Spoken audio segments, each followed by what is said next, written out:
Welcome back to the Deep Dives. Today we're diving into um, Aries and Taurus compatibility. We've gotten a lot of questions about this one, and we are ready with an expert to unpack it all. So are you ready to dig into this? Absolutely. It's always so interesting to see how these two signs interact. So our sources are pointing to a classic contrast right off the bat. Aries with assertive Mars and Taurus with Venus. Could you elaborate on that for listeners who are maybe not familiar with how that works? Yeah. So you have Mars, which is action and desire, and then you have Venus, which is love and beauty. And so when we think about it in astrological terms, Mars is very much that go-getter energy, the drive, the passion, maybe even a little bit of a competitive spirit. Uh-huh. Whereas Venus is about cultivating pleasure, cultivating connection, sensuality, harmony, indulging in those finer things in life. Okay, so two very different energies. Precisely. That kind of translates to like everything. Yes, and especially when we look at an Aries and Taurus and how they approach intimacy. Okay. Because with that Martian energy, Aries is very direct, passionate, ready for a challenge, always. Uh-huh. But Taurus, that Venusian rulership, they take a much more sensual and emotionally driven approach.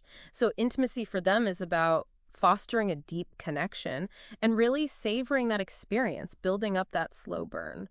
So we've got like a bonfire versus an ember. Yes, exactly. So that sounds like a recipe for some fireworks, maybe some frustration. It definitely has the potential for both. But remember, we aren't just talking about the bedroom here. Right. This Mars-Venus dynamic really influences how Aries and Taurus navigate every single aspect of their lives. So for an Aries with that Martian drive, they might fearlessly pursue ambitious goals, maybe start a company, take risks that other people wouldn't. Okay. Whereas a Taurus with that Venusian influence might express their creativity through painting, crafting, maybe they are a chef. Yeah. It's all about appreciating beauty, seeking harmony in everything they do. And this is where I think about the whole horns thing. Exactly. Because we've got Aries who can be very straightforward, sometimes headstrong. Yeah. And then we have Taurus who's very grounded, very unwavering. Yeah, like a bull meeting an equally headstrong opponent, right? Yeah. It's a good metaphor for maybe some of the communication challenges that this pairing might face. Okay, so how do these two signs with such different communication styles, how do they find a way to kind of meet in the middle and communicate effectively?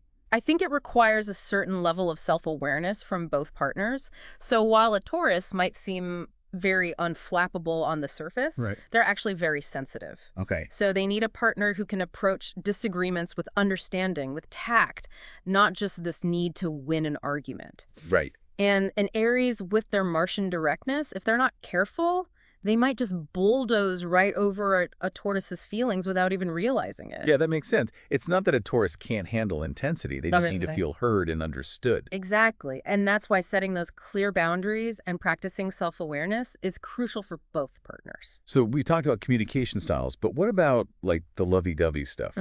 Can they actually build a strong emotional connection, or is it just totally mismatched? Well, that's where it gets really interesting. Okay. Because our sources suggest that both Aries and Taurus are capable of deep love, Okay.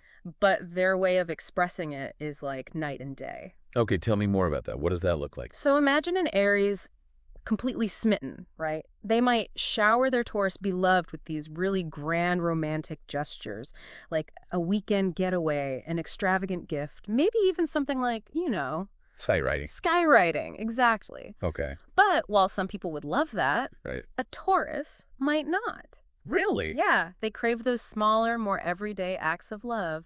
A note, a compliment, just holding hands.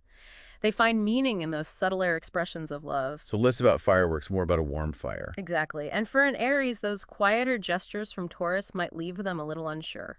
Really? Yeah, I feel like I would notice. you would think so, but remember, Aries thrives on directness. Oh, So they need to hear it, see it, feel it, and Taurus can be subtle.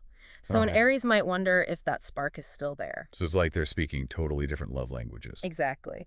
Decoding those is crucial. And Aries can really benefit from realizing those small gestures mean a lot to a Taurus. Okay. And a Taurus, they can learn to maybe add a little more directness for their Aries. So our sources mention that despite these differences, they actually have some shared values, which surprised me.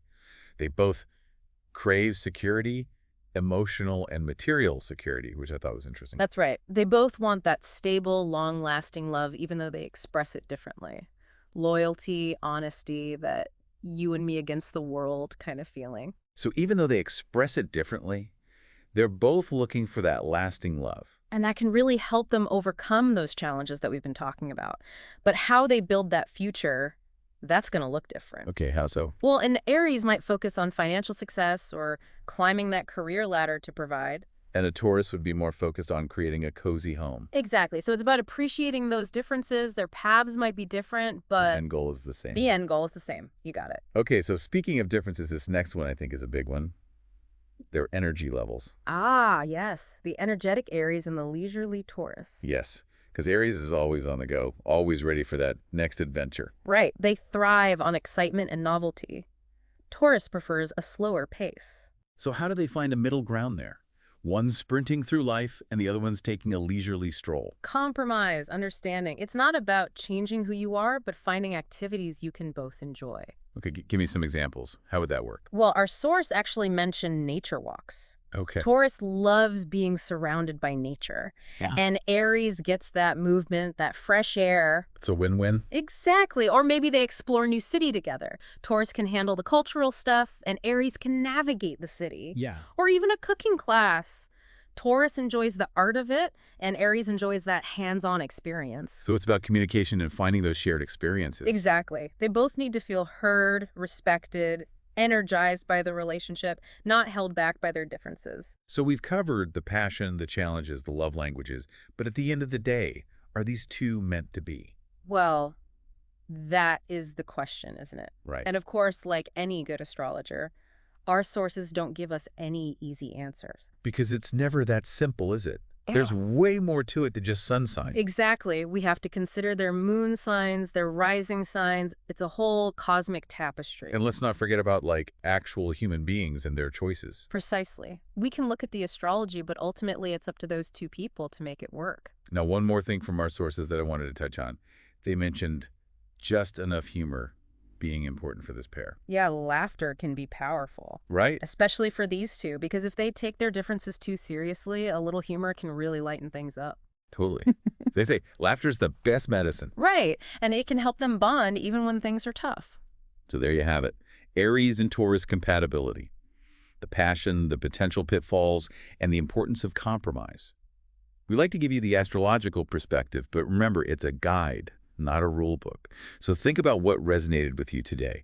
And that thing about humor really stood out to me. So tell us, how does laughter play a role in your relationships? Let us know, and we'll see you on our next deep dive.